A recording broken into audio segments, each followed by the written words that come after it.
Hello everyone. तो हम new playlist create करने जा रहे हैं जिसमें हम गवर्नमेंट स्कीम्स को पढ़ेंगे। तो आज की हमारी पहली सोशल सिक्योरिटी स्कीम और गवर्नमेंट स्कीम है प्रधानमंत्री श्रम योगी मानधन योजना। तो प्रधानमंत्री श्रम योगी मानधन योजना के बारे में हम डिटेल में पढ़ेंगे। तो सबसे पहले हम देखते हैं प्रधानमंत्री श्रम योगी मानधन योजना किस टाइप की स्कीम है, इसको कौन इम्प्लीमेंट कर रहा है, कौन एडमिनिस्टर कर रहा है। तो प्रधानमंत्री श्रम योगी मानधन योजना एक सेंट्रल सेक्टर स्कीम है जिसको ministry of labour and employment administer कर रही है। हमें याद रखना है एडमिनिस्टर कर रही है कौन, ministry of labour and employment. इसके बाद इसको इम्प्लीमेंट कौन कर रहा है, इसको इम्प्लीमेंट कर रही है LIC, that is life insurance corporation of India. और इसको कम्युनिटी सर्विस सेंटर्स के थ्रू इम्प्लीमेंट किया जा रहा है। LIC का यहाँ रोल क्या है, पेंशन फंड मैनेजर है एंड रिस्पॉन्सिबल फॉर पेंशन पे आउट है। तो जो पेंशन फंड जो भी मैनेज करेगा वो कौन करेगा, LIC करेगा। और इसमें एनरोल होने के लिए आप कहाँ जा सकते हैं, कम्युनिटी सर्विस सेंटर्स पे जा सकते हैं। और इस सबसे मेन चीज की जो प्रधानमंत्री श्रम योगी मानधन योजना है ये किसके लिए बनाई गई है, तो ये किसको बेनिफिट कर रही है, workers from unorganised sector of the country. क्योंकि ऑर्गेनाइज सेक्टर के लिए हमारे पास और ऑर्गेनाइजेशंस है जैसे कि EPFO, ESIC।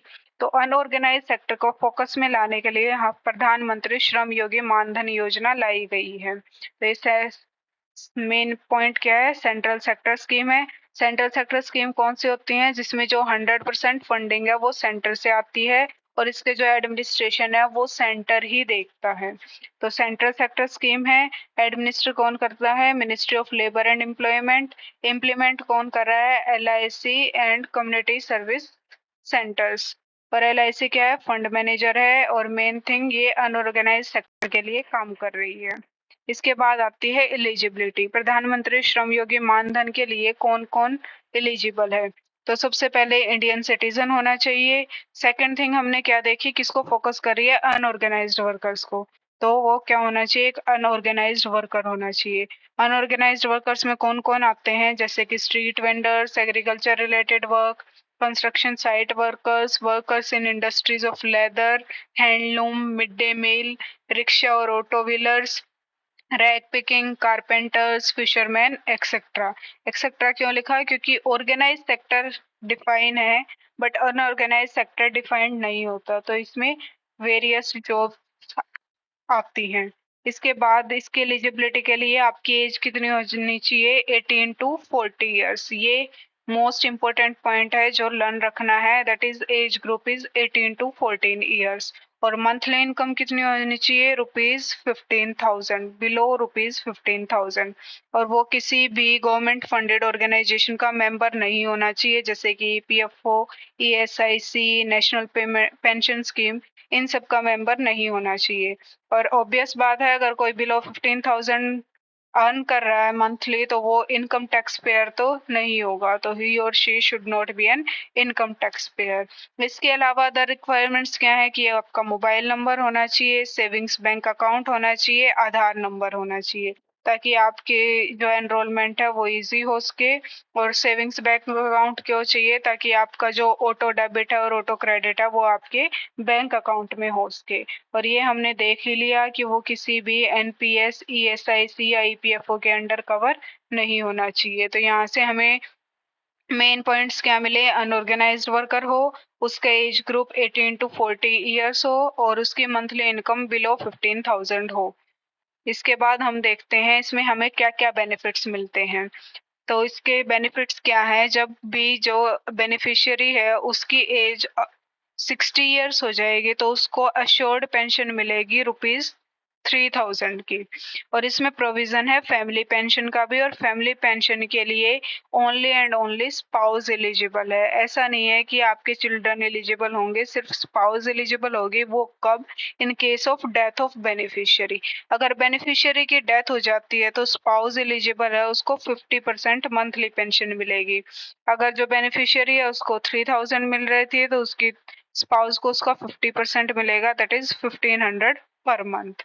और अगर हस्बैंड और वाइफ दोनों ज्वाइन कर रहे हैं स्कीम को, तो उनको ₹6,000 मंथली पेंशन मिलेगी, 3,000 of husband and 3,000 of wife. और अगर जो बेनिफिशियरी है वो रेगुलर कंट्रीब्यूशन दे रहा है, लेकिन वो 60 ईयर्स अटेन करने से पहले किसी भी टाइम अगर उसकी डेथ हो जाती है, तो उसकी स्पाउस पे डिपेंड करता है वो ज्वाइन कर सकती है या उसी स्कीम को कंटिन्यू कर सकती है बाकी पेमेंट्स को, या फिर वो एग्जिट स्कीम को भी या विड्रॉल को भी चूज कर सकती है। इसके बाद आते हैं इसमें कितना कंट्रीब्यूट करना पड़ता है।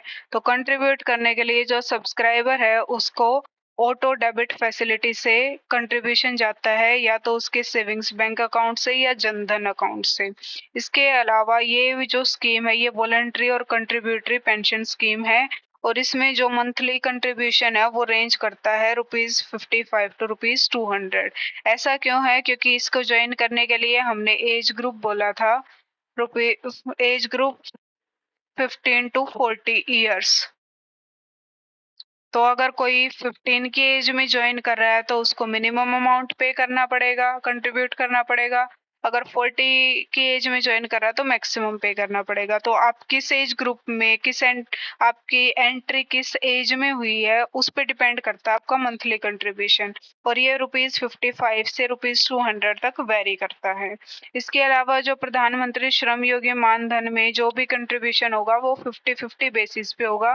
मतलब 50% है जो वो बेनिफिशियरी कंट्रीब्यूट करेगा, और बचा हुआ जो 50% है सेम जितना बेनिफिशियरी ने किया है उतना ही कंट्रीब्यूशन सेंट्रल गवर्नमेंट करेगी।